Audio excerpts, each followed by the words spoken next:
Hi guys. I just wanted to show you a website that I really like.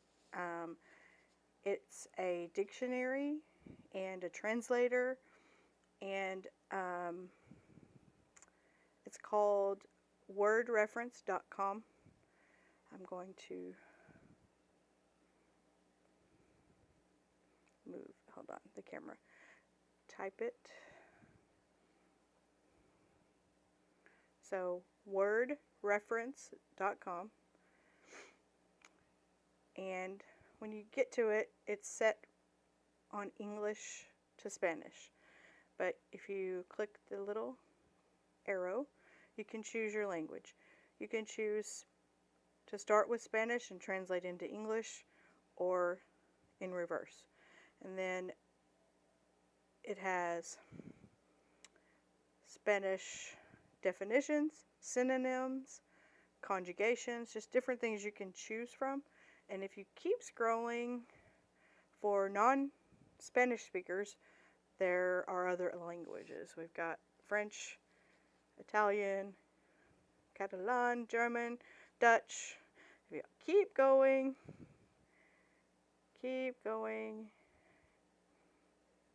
Arabic is right there. And then just any language you might want, who knows.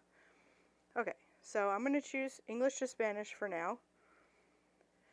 And I'm going to type in the search for the word go in English and show you the really cool thing I like about this site.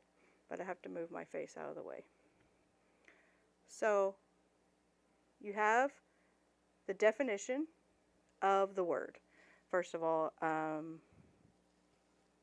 the top, and then there's a little speaker. It says listen.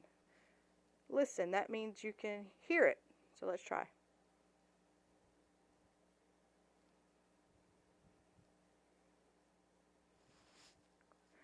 It's taking a second.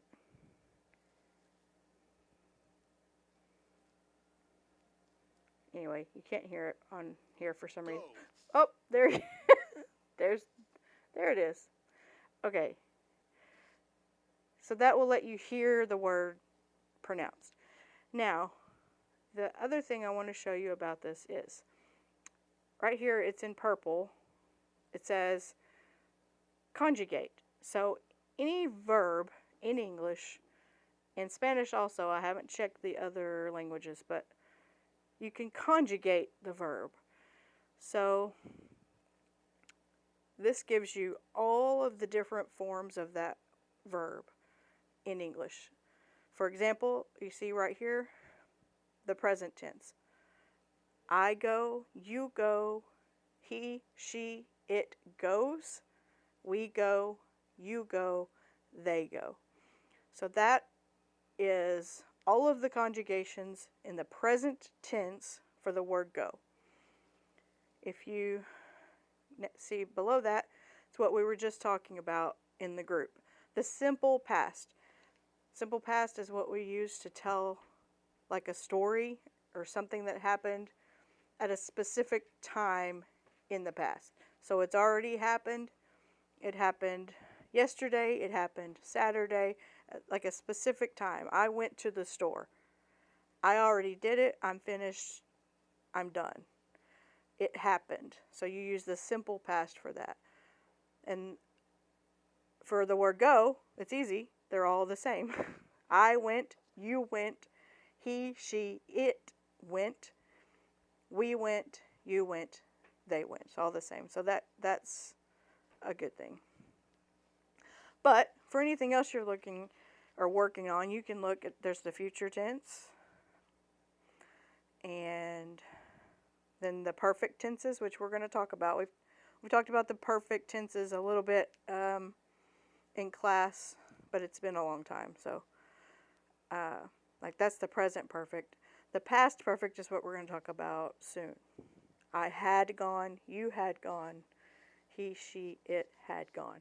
So, I had gone to the store before making dinner. So it's happened in the past, but it's a little different. It wasn't like a specific moment in time. You're talking about some continuous action that happened in the past. So there's that. But anyway, you've got the rest of the tenses on there. And I just think that it's a really neat tool, and I hope that you like it. So if you have any questions about it, just let me know. And oh, it's also an app. So this is wordreference.com, but it's also an app that you can find in I have an Android phone, so it's in the Google Play Store for me. So, but if you have an iPhone, it'll be in the Apple Store, and it's free. But anyway, that's all. Bye.